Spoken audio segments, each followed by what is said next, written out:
Las mujeres votaron por primera vez en el Perú en 1956.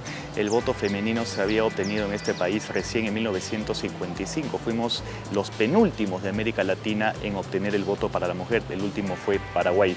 Esto se debió a la lucha de importantes mujeres como María Jesús Alvarado y Zoila Aurora Cáceres.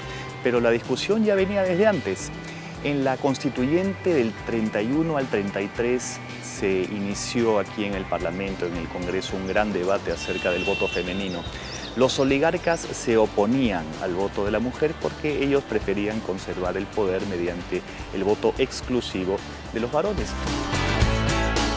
Alguien que se opuso a esta postura fue Víctor Andrés Belaúnde, cuya altura política trascendía cualquier interés.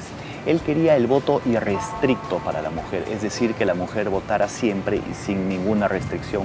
Y alguien que lo acompañó en esta posición fue el diputado socialista Alberto Arca Parró.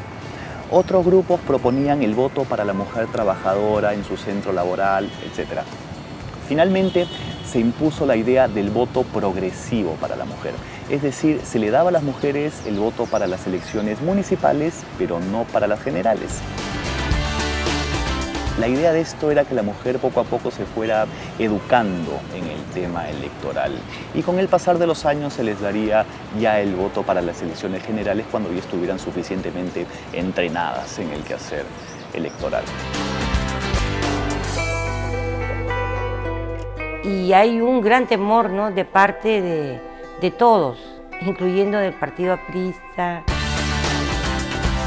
porque pensaban que era un voto conservador, que iba a estar muy cercano a lo que decía la Iglesia, y en ese momento había muchas pugnas, ¿no?, sociales, políticas, y tuvieron por eso temor.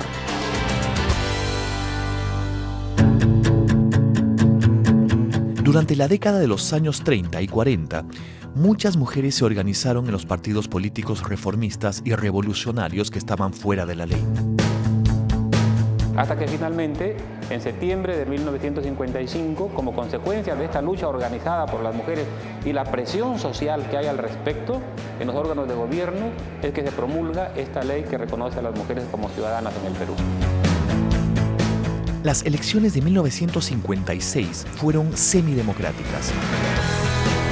Lo positivo fue que las mujeres votaron por primera vez y el cuerpo electoral se duplicó, dándole un mayor sustento a la incipiente democracia.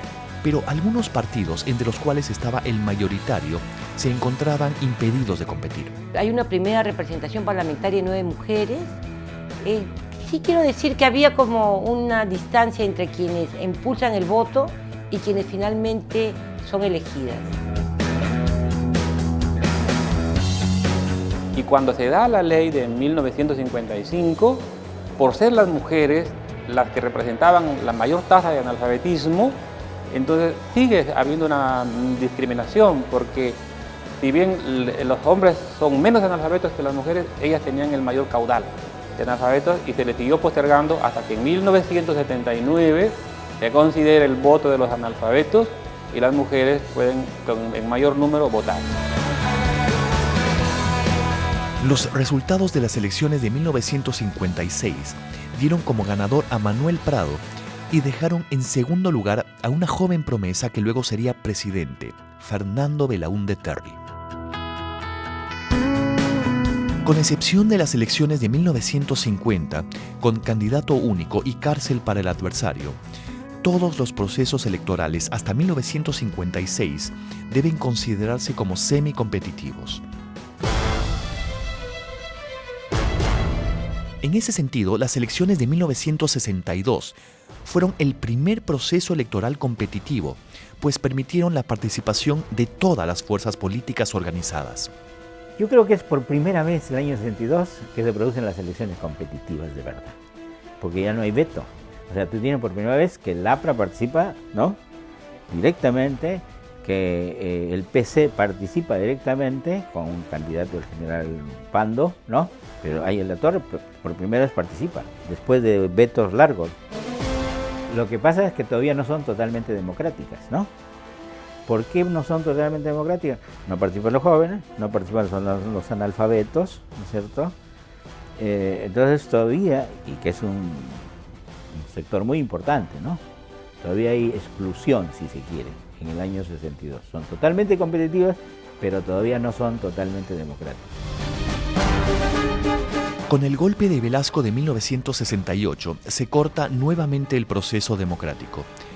10 años después, y debido a la presión popular, se restituye la democracia y se establece la Asamblea Constituyente, que da a luz la Constitución de 1979. En ella, los analfabetos pasan a ser ciudadanos con derecho a voto y se rebaja la edad mínima para votar de 21 a 18 años. Con estas reformas electorales se dan las elecciones de 1980 con el triunfo por segunda vez de Fernando Belaúnde. El drama en el país consiste cuando se produce cuando se escinde la democracia de la democratización. ¿Qué quiero decir? Por ejemplo, en el año 80 el país llegó a producir la transición democrática sobre la base del punche de las masas, ¿no es cierto? En el año 80, ¿no? Pero ahí justamente se produce el divorcio, ¿no?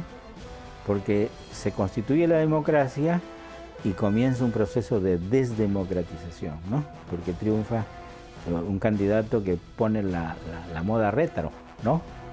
O sea, conservador, y se aceleró la desdemocratización, sobre todo a partir del 90. Del 90 para acá hemos tenido un proceso desdemocratizador.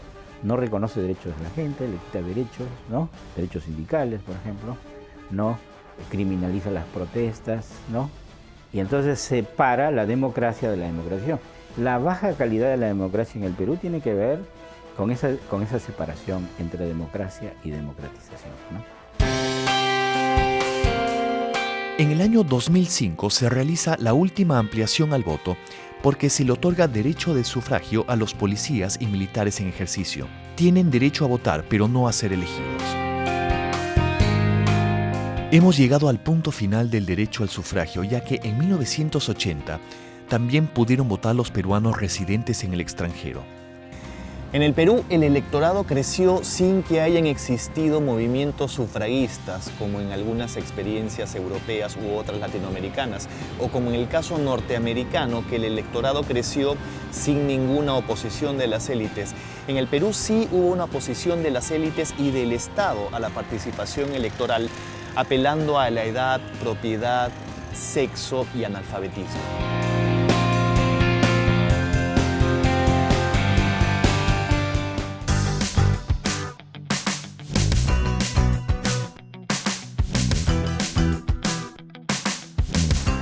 Desde 1930 se da un incremento importante del electorado popular, sobre todo el campesino migrante, que eleva considerablemente su nivel de educación.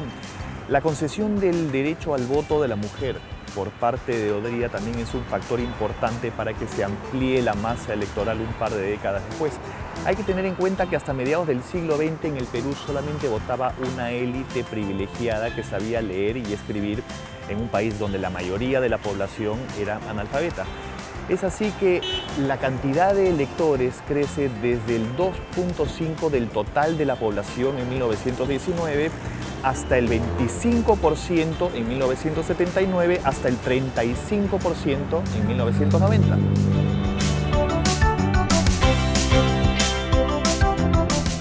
Pero digamos que no ha habido, digamos, movimientos constantes y fuertes de ampliación del voto, digamos, en el cual, digamos, no sé, tengas una manifestación de 50.000, 100.000 personas cada cierto tiempo, ¿no? No ha sido un proceso en el cual yo creo que estamos muy vinculado a la idea de la educación. Claro, es que aquí no ha existido, aquí en el Perú, a diferencia de otros países de América Latina, México, en fin, Venezuela quizá, y a diferencia de Europa, movimientos sufragistas. Es decir, que la gente demande el derecho a participar en la política. Eso no hemos tenido en el caso peruano, ¿no? Entonces aquí la participación en las elecciones, la demanda de participación vino sobre todo de la clase media, ¿no? Para que participen los de abajo, en fin, ¿no? Porque eran de alguna manera su masa, ¿no? El APRA, la izquierda, postuló la participación de los de abajo, en fin, ¿no? Y así fue ensanchándose. y realmente el mecanismo de ensanchamiento fue a través de la educación.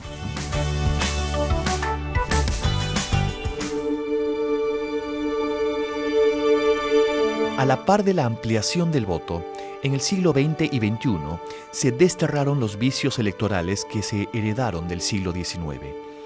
Las elecciones ya no son varios días, sino solo uno. Las mesas ya no son públicas y no se capta a electores pagados para ir a votar. A inicios de 1960, para contrarrestar los anforazos, se introduce la norma acta mata voto. Es decir, se hacen 3 actas en donde se transcribe todo lo que se realiza en el proceso electoral.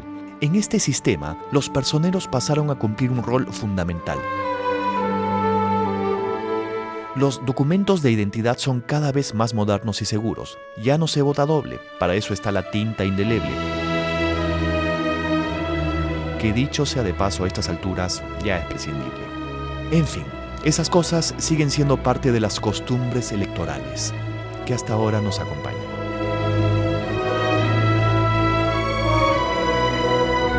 Luego de ver un poco cómo eran las elecciones en el pasado, llego a la conclusión de que estamos en un muy buen momento. Ahora uno va tranquilamente con su DNI a su mesa electoral, le dan una célula, uno elige al candidato que más le guste y se va a su casa tranquilamente.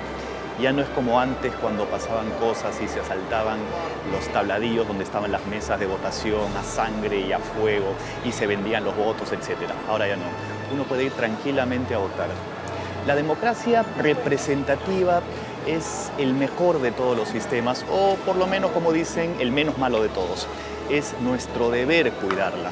Tanto trabajo que nos ha costado tenerla, para poder seguir ejerciendo nuestro derecho de elegir a nuestros gobernantes. Ojalá esa sea una de las cosas que nunca cambien en el Perú, por lo menos eso es lo que yo deseo. Nos vemos en la próxima, chao.